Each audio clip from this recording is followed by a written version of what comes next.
Hello there, this is Richard Spirits Garden, and this is the EGRET 2 Mini by Taito. This is a mini console, and it contains 40 games for your pleasure. Some of them are fairly old and crusty, but before we talk about the games, we're going to show some games. Let's just talk about the unit itself. So it's quite big, I'd say bigger than a Blackbird, but smaller than a Labrador. It contains more buttons on the front than a Labrador does, and it has a joystick with a knob on it. You've seen the EGRET 2 Mini, you've seen it online somewhere. What the unit does over the other mini consoles is it has a screen in it, and the screen can rotate from horizontal to Taito mode, and that's very interesting because we have some vertically scrolling shoot 'em ups on here. The unit I bought is the Japanese unit. It comes in a lovely pink design, and it comes with a large cardboard box. Contained within that is a joystick. I went for the full. I went full EGRET 2. I went for the whole shebang. So you get a joystick, you get a joypad. You get like a Trackball Controller, which also has a Taito knob on it. You get a magazine, which showcases some stuff. That's in Japanese. I bought the Japanese version off Amazon Japan. And you get some cards that stick in a little thing that sticks on top of your console, which is a bit odd. I suppose in the arcade what they had was like a marquee thing that would stick on top of the machine, and they've replicated that, which is groovy. You have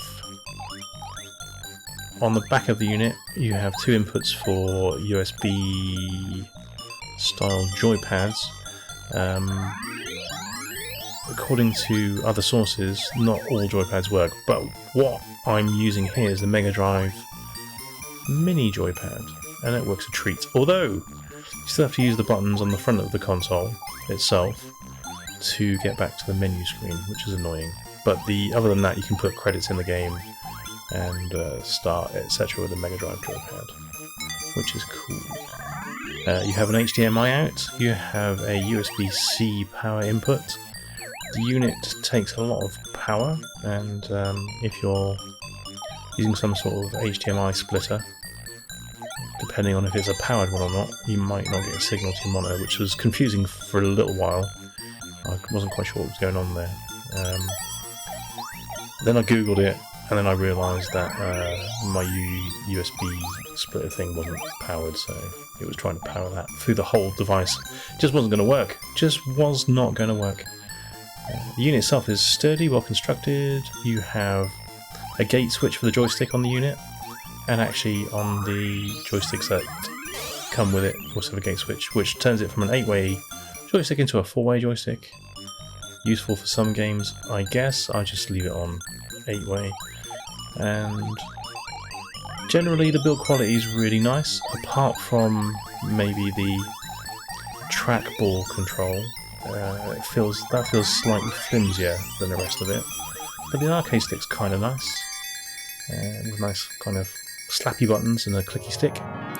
Oh, we have extended. Oh, beautiful. So that's the unit itself. It's kind of cool. Nice build quality. It's got a selection of games on here. So what do I think about the games that are included on the unit? Well, Bubble Bobble is freaking awesome. It's one of my favourite ever games. And I've just extended Bub's life here by 1 because I love him so much. We have a selection of vertically and horizontally scrolling games, as said before. Some arcade bangers in here, like Rastan Saga. I loved this back in the day. This version, however, being the Japanese unit, I don't know if this is the same with the PAL unit, but the Japanese version is harder than the Western version of Rastan Saga, and it's got some slightly different intros and things. So, although I love this game, he was very angry there, wasn't he? This version is double hard compared to what I'm used to.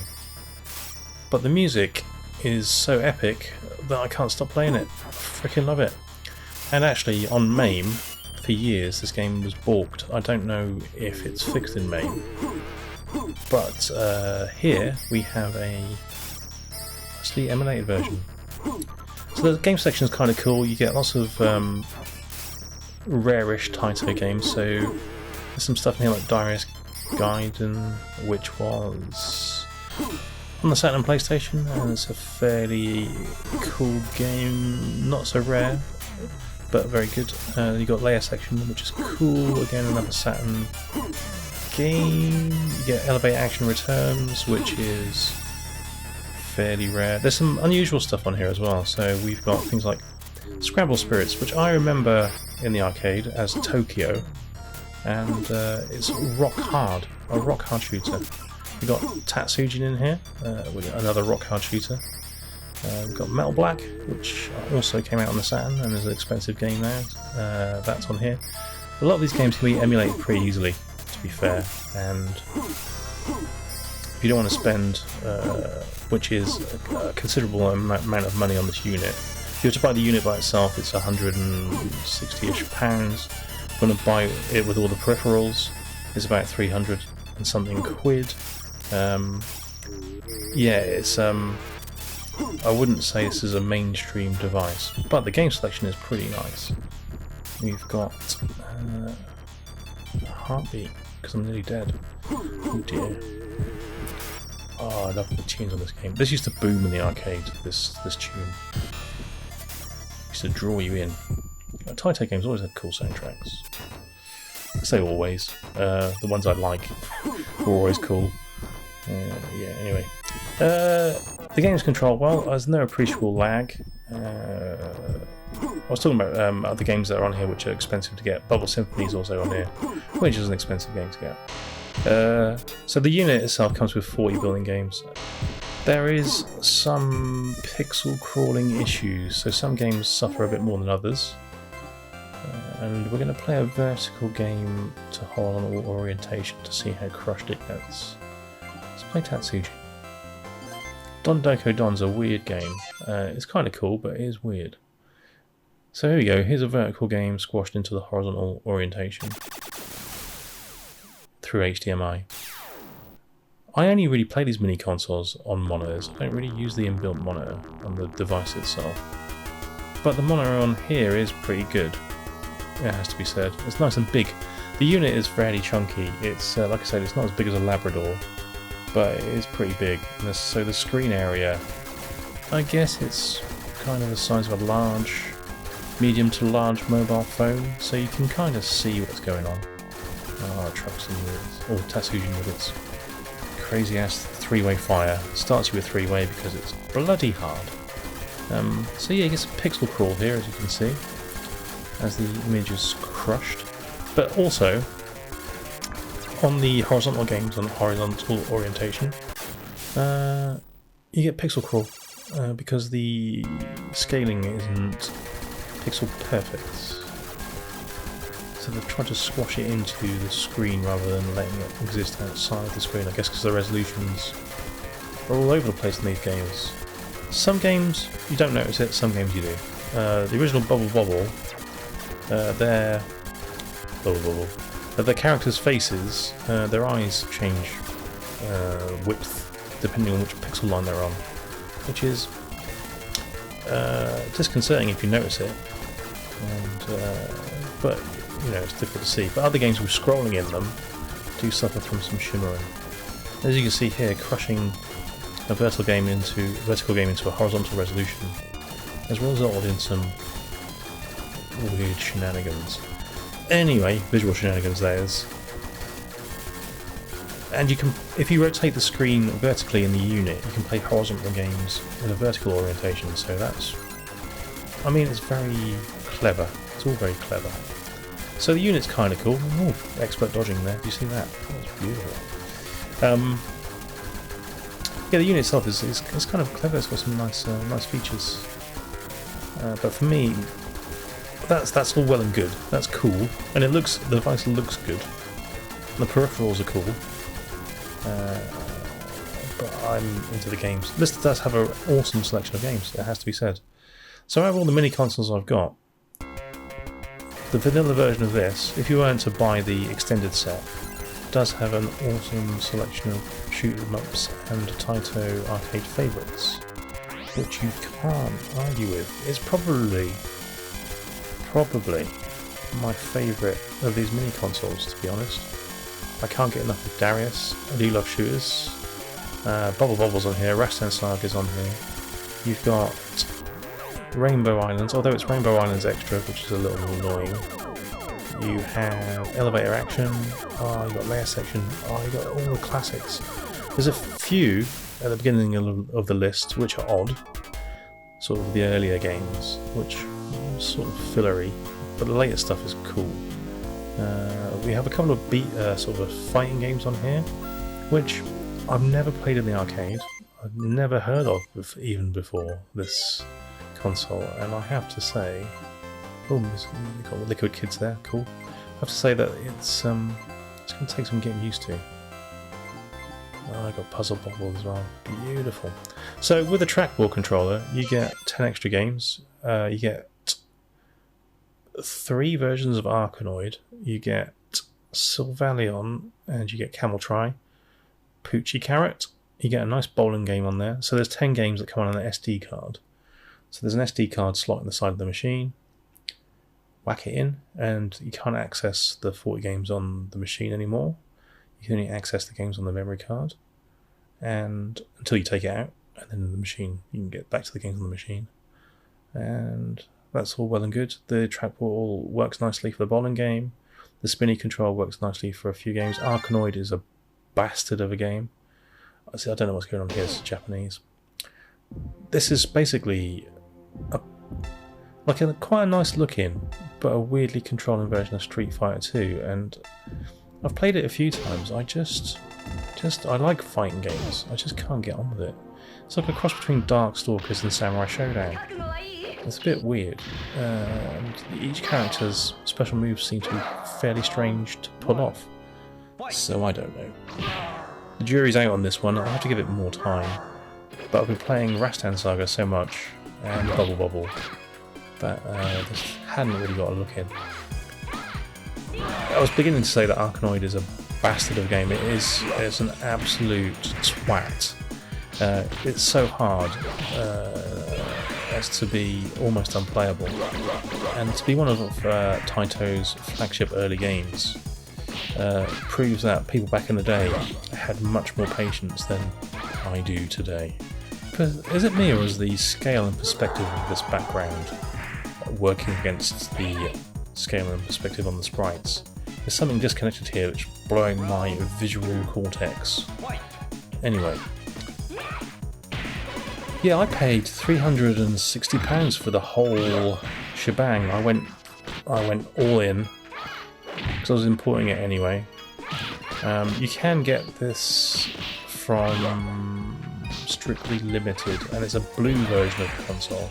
It's got blue buttons, it's got English instruction books, and it's got a hardcover Taito thingamajig, like History of Taito booklet thing. So the Japanese one is kind of a softcover one, obviously all in Japanese. The English one comes with a hardcover one, which is nice. You get all the same crap in the box. You get some cardboard shit. You get a CD soundtrack. This is if you buy the full set, this is. And you get the little cards that stick on top of the unit. But it looks cool on the shelf, there's no doubt about it. Is it worth 360 quid? Absolutely not. It's absolutely not worth that money. And I don't regret buying it, because I am a fanboy of a lot of the games on here. And I'd only have spent the money on drugs and alcohol anyway. So I'm happy with my purchase. I was being sarcastic there. I wouldn't have spent it on drug and alcohol. I would have spent it on charity.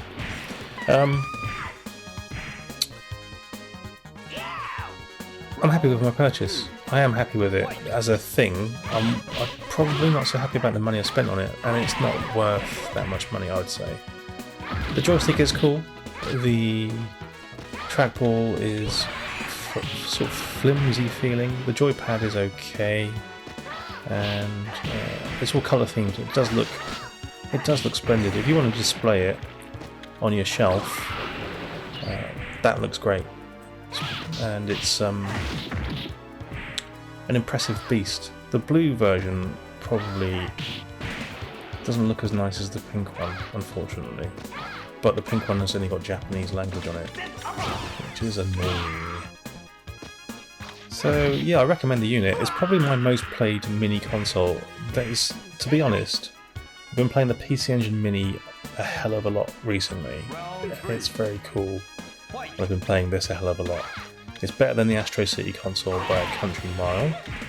Even though the Astro City's got Shinobi on it, I would suggest that the EGRET 2 is actually better than that console. The Capcom arcade stick is still cool, even though it's expensive.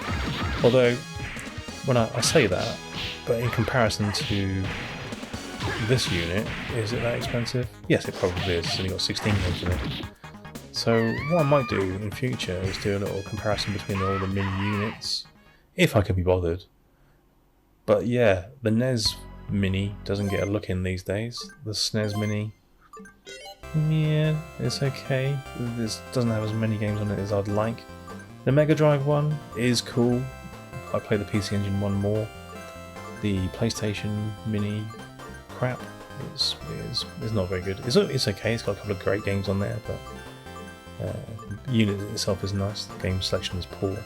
But here we've got an amazing selection of games and some early stuff like Space Invaders. So let's have a look at an early game on the EGRET 2. We've got some filter options in the menu, and actually to get pixel perfect image, you have to turn the filter on rather than off, which is weird. It's like the pixel perfect mode is a filter, and the standard version of the game is, or the visuals are blurry. Now, I don't really remember Space Invaders from the arcade that well. I was very young when it came out. But this looks and sounds as I remember. But the cabinet for Space Invaders was awesome. And it really sort of used to draw you in to look at it. Obviously you're missing the cabinet here, so you're kind of left with like rows of cyan and magenta squids in low pixel form, which is slightly charming, there's no doubt about it, but this isn't a high-octane blastathon, that's for sure. But it is kind of a cool game, if a little repetitive. Let's get that UFO! Oh, I nearly shot him in the arse. And he got him right up the chuff. He wouldn't have been happy. Yeah, so I love this machine. I think it's ace. I think it's a lot of money. So only you can decide whether you want to spend that much money. Like I said, you can get multiple versions of it. You can get a version which just comes with the extra trackball controller and the extra games, giving you a total of 50 games to play on the unit, some of which are, as I said, infuriating. Hopefully they release more games on SD card in future. I'd like to see some more Taito games. I'd like to see Operation Wolf on here. That'd be cool. You could use the trackball for that. That'd be ace. Operation Thunderbolt. That'd be nice. Some Chase HQ action. Oh man. Taito have got loads of odd arcade games which love to see in the home. Just give me an SD card with a load of Taito stuff in it, please, Mr. Taito. Make me a happy man. Make this the best unit that there ever was. Alright. That's the EGRET 2. It's cool. It's my most played mini console. It just happens to be super bloody expensive. So it's up to you really. Ta-ra.